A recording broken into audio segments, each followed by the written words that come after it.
For New Hampshire residents, voting in the first-in-the-nation presidential primary is a tradition that dates back 100 years. It's been first in the nation since 1920.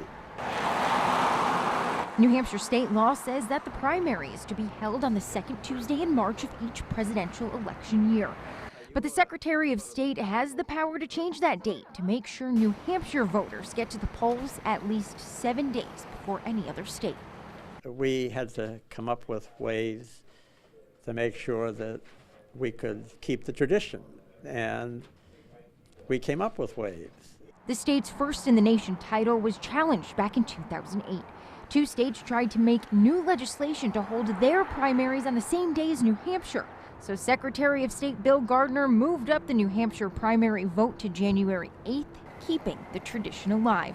Voters take pride in knowing that what they decide in the voting booth can determine a presidential candidate's future.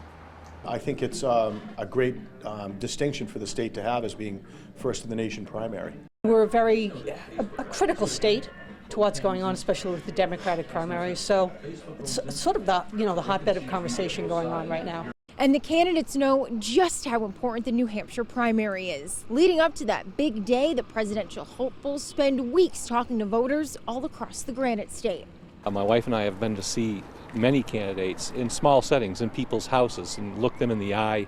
It gives us an outsized voice in the nation when we look at a candidate and say, these are the 5 issues that concern me.